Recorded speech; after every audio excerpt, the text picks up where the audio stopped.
Kabanata 7183. Lumitaw si Ziyan sa harap ni Miao Yin, ang kanyang mahabang buhok ay bahagyang nakalutang sa simoy ng hangin.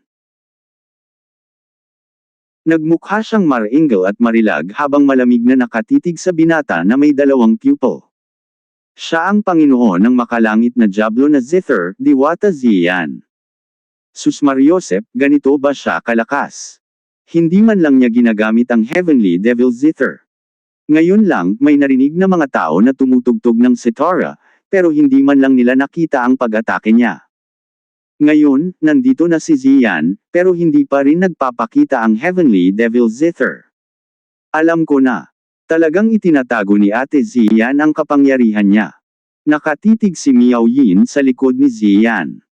Tila hindi siya lubos na naapektuhan ng nakakatakot na presyon ng lalaking may dalawang pupil. Matagal nang pinaghihinalaan ni Miao Yin na itinatago ni Ziyan ang kanyang lakas. Sa katunayan, naniniwala siyang maaaring mas malakas pa ang kapangyarihan ni Ziyan kaysa kay Longchester. At ngayon, laban sa nakakatakot na kalaban na ito, sa wakas ay hindi na nagpipigil si Ziyan. Ate, ang pangalan ng lalaking ito ay Feng Xinglai. Siya ang personal na disipulo ni Qi Yunao, sabi ni Miao Yin. Ito lang ang impormasyong hawak ni Miao Yin tungkol sa kanya. Pero hindi ito gaanong kapaki-pakinabang. Kahit si Zhang Mingsheng ay hindi nagawang imbestigahan ang lalaking ito. Ang alam lang niya ay ang pangalan ni Feng Xinglai at ang koneksyon nito kay Qi Yunao. Wala siyang nakuhang anumang mahalagang impormasyon. Bahagyang tumanggo si Ziyan. Tumingin siya kay Feng Xinglai, at tumingin din si Feng Xinglai sa kanya. Isang matalim na liwanag ang sumilay sa mga mata nito. Marunong ka talagang magtago. Alam kong hindi magiging ganoon kawalang kapangyarihan ang Panginoon ng Heavenly Devil Zither, pero kahit na ganoon, muntik mo na akong lokohin. Mali ka. Hindi ko naman kailanman itinago ang sarili ko. Pero mayroon akong makapangyarihang asawa na ayaw niyang ilagay ko ang sarili ko sa panganib. Nag-aalala rin ako na baka mabaliw siya kung makita niya akong nasasaktan. Isang matamis na ngiti ang sumilay sa mukha ni Ziyan habang sinasabi niya ito, ngunit ang lahat ay tumingin sa kanya ng kakaiba. Hindi ba't nakakabaliw na ipagmalaki sa publiko ang kanyang relasyon sa gitna ng isang tensyonadong labanan? Hindi lang basta maganda si Ziyan. Mayroon siyang immortal na aura na lalong nagpapatingkad sa kanyang kagandahan. Ang mapabura ng isang tulad niya ay magiging kapalaran ng ilang buhay. Marahil ang isang tulad ni Longchester lamang ang makakapantay sa isang walang kapantay na diwata. Hindi rin napigilan ni Feng Xinglai ang mainggit. Sina Ziyan o Miao Yin ay parehong napakagandang babae at napakatalino. Mayroon silang walang kapantay na potensyal. Kahit sino ay gugustuhin ng isang babaeng tulad niya, at kahit ang isang taong katulad niya ay hindi mapigilan ang kanyang likas na ugali. Kinamumuhian ko ang pagpatay ng mga babae, pero kung ipipilit mo pa ring maging hanggal, wala akong magagawa. Malamig na sabi ni Feng Xinglai.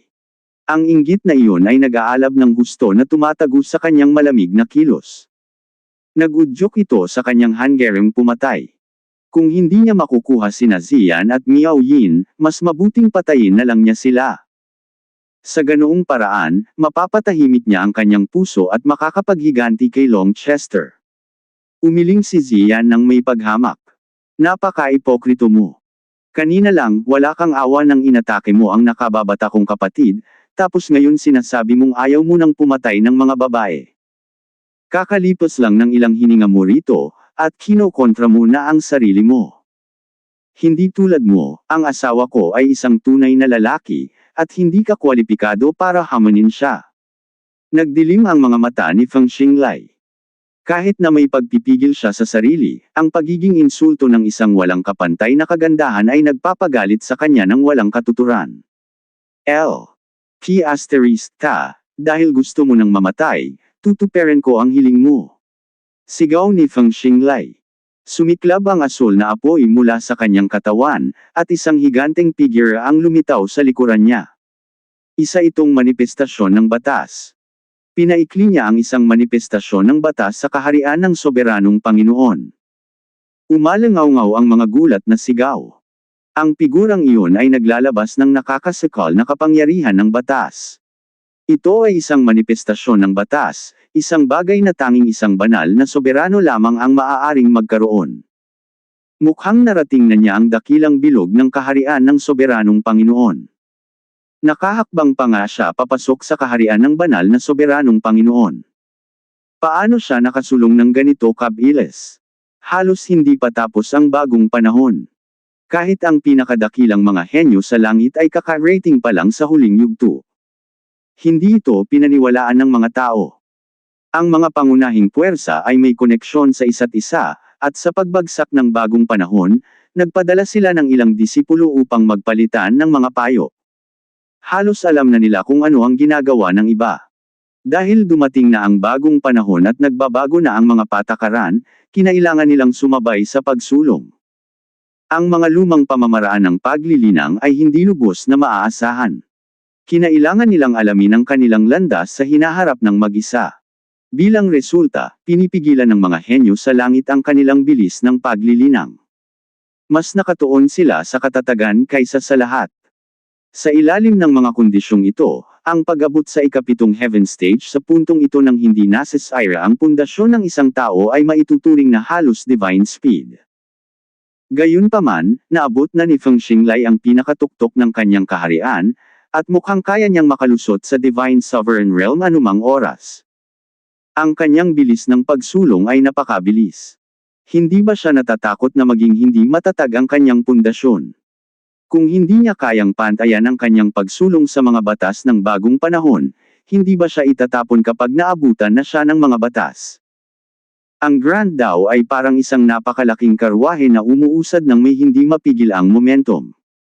Sinumang magtangkang tumakbo sa unahan nito ay kailangang gawin ito ng may lubos na pag-iingat. Isang maliit na pagkadulas lamang ay matutamba ang mga ito. Sumabog ang kawalan sa ilalim ng mga paa ni Feng Xinglai, at sumugod siya, pinunit ang espasyo. Agad niyang naabot si Xian at pinakawalan ng isang malakas na suntok na nagtulak sa espasyo na umikot. Kaya niyang bawasan ang kapangyarihan ng batas sa ganitong antas. Maging si Li Yifo ay nagulat. Kahit na isa siyang kalahating hakbang na soberano sa langit, isang buong pangunahing kaharian na mas mataas kay Feng Xinglai, halos hindi pa niya naabot ang ganitong antas ng pagbaba. May dalawang kondisyon para mabawasan ang kapangyarihan ng batas. Ang isa ay ang ganap na kontrol sa kapangyarihan ng batas. Ang isa naman ay ang kakayahang ma-access ang kapangyarihan ng Grand Dao. Teknik, batas, Dao. Sa ilalim ng Divine Sovereign Realm, halos lahat ng divine techniques ng cultivator ay mas techniques kaysa banal. Halos wala silang pag-unawa sa mga pinagbabatayang batas. Sa katunayan, tanging ang mga nasa antas ng Sovereign Lord lamang ang makakapagsimulang umunawa sa mga aktwal na batas ng kapangyarihan. Ito ay kaalaman na ng lahat. Tutal, karamihan sa mga banal na soberano na nabubuhay ay hindi lubos na nauunawaan ang diwan ng mga batas. Ang mga nakarating sa kaharian na ito ay teknikal na nakatugon sa mga kinakailangan, ngunit hindi yun nangangahulugan na sila ay magtatagumpay. Si Li Yifo ay isang mahusay na halimbawa. Inabot siya ng hindi mabilang na taon ng paglilinang at kalahating hakbang patungo sa kaharian ng langit na soberano nang mapagtanto niya ang tunay na diwan ng mga batas at nagawang pigain ang kapangyarihan ng batas. Tungkol naman sa tinatawag na Dao na nasa itaas nila, sinasabing tanging ang mga makalangit na soberano lamang ang kwalipikadong makaintindi nito, lalo na ang pagkontrol dito. Bilang isang kalahating hakbang na makalangit na soberano, halos hindi pa nahawakan ni Li Yifo ang kaharian na ito. Nakaramdam siya ng kahit kaunting bakas ng kung ano ang kapangyarihan ng Dao, at nagamit niya ang bakas ng kapangyarihan ng Dao. Ngunit nakamit ni Feng Xinglai ang parehong antas sa tugatog ng kaharian ng soberanong Panginoon. Paanong hindi magugulat si Li Yifo? Tunay nga, sa dami ng kapangyarihan at aura, si Feng Xinglai ay hindi kapantay ni Li Yifo. Ngunit si Feng Xinglai ay isa pa ring soberanong Panginoon. Nang maging isang banal na soberano na siya, madaling mahulaan na kaya niyang durugan ang isang taong tulad ni Li Yifo gamit ang isang kamay. Biglang dumampi ang kamay ni Xian sa hangin. Hindi mabilang na mga loro nang namuo at naging makapal na tali sa harap ng kamao ni Feng Xinglai. Boom!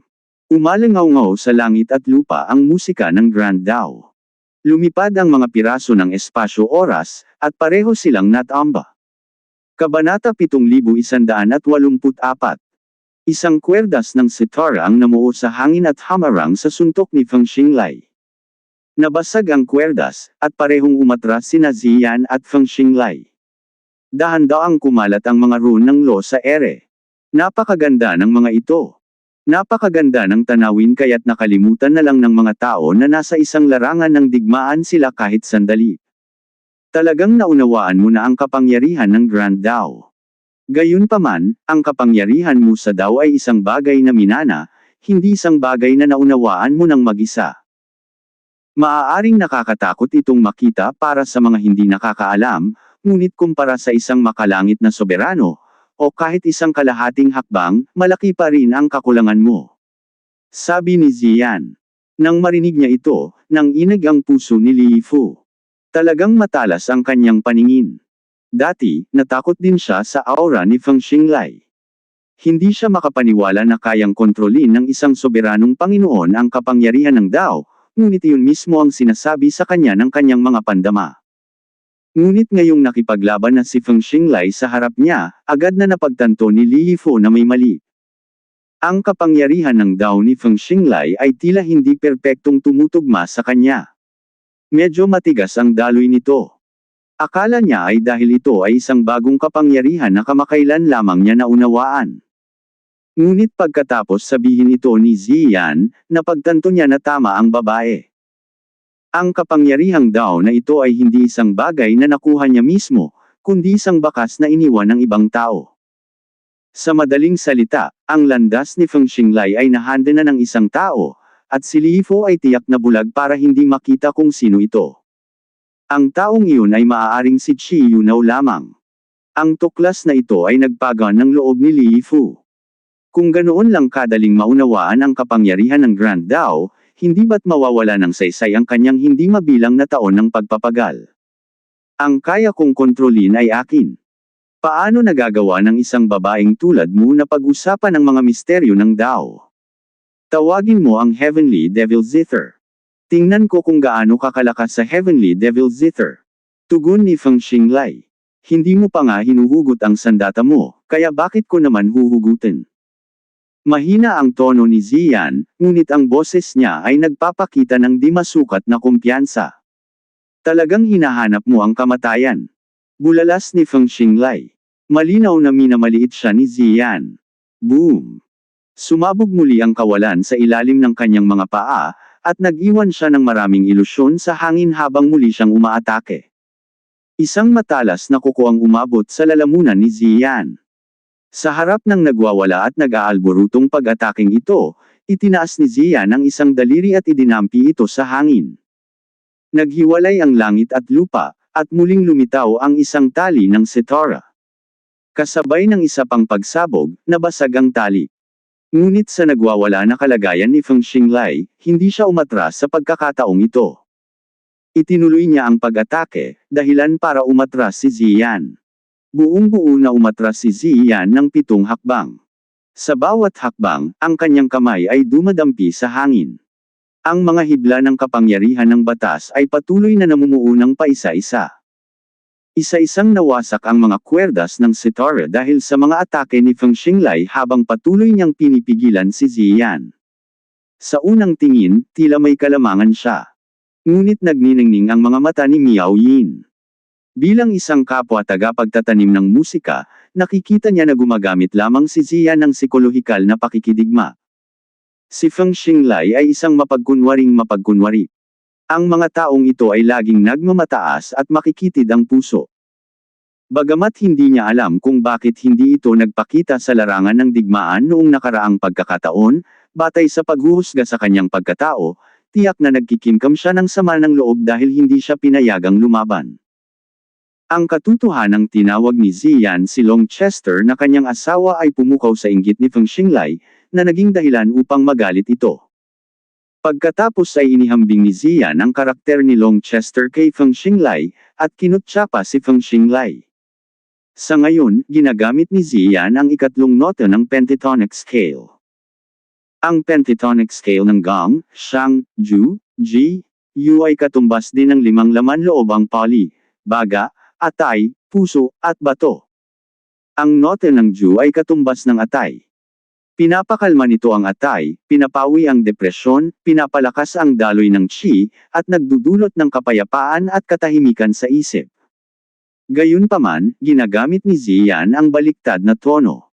Ito ay isang bagay na tanging isang tunay na dalubhasa sa music daw ang makakarinig. Hindi masasabi ng mga karaniwang tao, ngunit ang loika ay madaling maunawaan, ang baliktad na tono ay may eksaktong kabaligtaran na epekto. Kung ang normal na nota ay nakapagpapakalma ng atay, ang baliktad na tono ay parang paghahagis ng langis sa apoy. Hindi man lang ito namamalayan ni Feng Xinglai, ngunit habang binabasag niya ang mga kwerdas ng sitara, nagsisimula ng mamula ang kanyang mukha sa galit. Kung ikukumpara sa batang Panginoon at kay Ziyan, masyado pa rin akong bata. Bumantong hininga si Miao Yin sa loob-loob niya. Hindi naman sa wala siyang kakayahang gawin ang ganito. Ang problema, laban sa isang ekspertong tulad ni Feng Xinglai at sa napakalaking pressure na ito, ang kanyang proseso ng pag-iisip ay magiging matigas, at walang paraan para maisip niyang gamitin ang ganitong mga taktika. Malinaw na may anino sa puso ni Feng Xinglai mula pa sa simula, at matapos siyang pukawin ni Ziyan, lalo lamang itong lumala. Lahat ng uri ng negatibong emosyon ay nagngangalit sa loob niya, at maging ang kanyang mga pag-atake ay nawawalan ng kontrol. Sa unang tingin, mukhang may kalamangan si Feng Xinglai at sumusulong siya para hindi makaganti si Ziyan. Sa totoo lang, madaling nasusunggaban ni Ziyan ang lahat ng atake nito, at hindi man lang siya masyadong naglalabas ng enerhiya. Gusto kong makita kung gaano karaming kwerdas ang mayroon ka sa bulok na sitara na iyan. Umungol si Feng Xinglai at ipinagpatuloy ang kanyang galit na pagsalakay. Saan man siya magpunta, ang kawalan ay nabasag na parang salamin. Nakakagulat na tanawin iyon. Ang nagngangalit na mga alon ng qi na naglalaman ng mga piraso ng batas ay kumalat sa hangin. Ang mga pirasong iyon ay unang tumama kina Zhao Yu at sa iba pa, at ang 8 tagapagdala ng watawat ay nagtayo ng mga harang na humaharang sa kanila. Gusto mo ba ng labanan ng pagkalugi? Kung ganoon, good luck. Sabi ni Ziyan. Isa akong tagapaglinang ng musika. Ang musika ko ay kaysa ng kalangitan. Pinapaborin ako ng Grand Dao, at hanggat umiiral ang Grand Dao, hindi maaaring patahimikin ang musika ko. Boom! Pinasabog ni Feng Xinglai ang isa pang tali. Sumigaw siya, iyan ang iniisip mo. Nagbago na ang mundo, at ang mga kadena ng kaayusan ay nagbago na. Tanging ang isang taong may susi sa pagkontrol sa mga batas ng bagong panahon ang makakapagbukas ng pintuan ng bagong Dao. Kahit na nagsasalita siya, hindi tumigil sa pag-atake si Feng Xinglai. Ang kanyang mga pag-atake ay lalong naging agresibo. Ang susing ito na sinasabi mo ay isa lamang cade ng itinali mo sa iyong sarili. Ang Grand Dao ay walang hanggan. Paano ito magiging luma o bago? Liko ang landas na iyong tinatahak, at naligaw ka. Tugon ni Ziyan habang siya'y umaatres. Nang makitang nakakapagsalita ng napakadali ang dalawa habang nasa isang matinding laban, muling nagulat ang mga manunood. Parehong halimaw ang dalawang ito. Ikaw na masamang demonyo. Nangangahas ka bang hampasin ang puso ng Dao ko? Ngayon, tiyak na papatayin kita. Biglang nagpakawala si Feng Xinglai ng isang matinding ungol. Sa hindi malamang dahilan, tila naantig ang kanyang baligtad na kaliskis. Namuo ang kanyang mukha sa galit at kalupitan. Nagulat ang lahat sa reaksyon niya. Sa teorya, dapat sana ay may matatag na pusong daw ang isang taong nasa kapangyarihan niya. Paano siya agad nawala ng kontrol pagkatapos lamang ng ilang salita? Maaari kayang mayroon din siyang mga pagdududa tungkol sa sarili niyang landas. Kung iisipin kung paano sinabi ni Ziyan na ang landas ni Feng Xinglai ay itinakda ng ibang tao, na ang kanyang kapangyarihang Grand Dao ay minana, nangangahulugan ba iyon na nakaramdam si Feng Xinglai ng pagkapilit dahil ang landas na ito ay hindi niya sariling pinili? Tila ang mga salita ni Ziyan ay nagtulak sa magkasalungat na damdamin sa loob niya, na nagresulta sa kanyang pagkabaliw. Biglang tumigil sa pag-atake si Feng Xinglai at ibinuka ang kanyang mga braso. Itinaas niya ang kanyang ulo at umungal. Isang kakaibang runang lumitaw sa kanyang noo. Nagbago ang kulay ng langit at lupa. Dumagundong ang kulog. Biglang dumilim ang mundo, at isang apokaliptikong aura ang bumukas. Isa. Ang Chinese pentatonic scale ay binubuo ng 5 nota, gong, shang, ju, ji, yu, na katumbas ng du, re, mi, sol, la, walang fa at ti. Ang mga ito ay itinuturing na katumbas ng 5 elemento, kahoy, apoy, lupa, metal, tubig, at ang 5 lamang loob gaya ng inilarawan dito. 2. Kapansin-pansin, ang katulad na konsepto ay umiiral sa totoong buhay at ito ang prinsipyo sa likod ng aktibong pagkansela ng ingay. Kinakansela ng mga headphone ng ANC ang mga papasok na tunog sa pamamagitan ng paglabas ng tunog na may pantay na dalas at amplitude ngunit kabaligtaran ng phase, mataas, mababa, na kinakansela ang panlabas na tunog. Gayunpaman, ang pagkakaibang ito ay hindi naririnig ng tainga ng tao.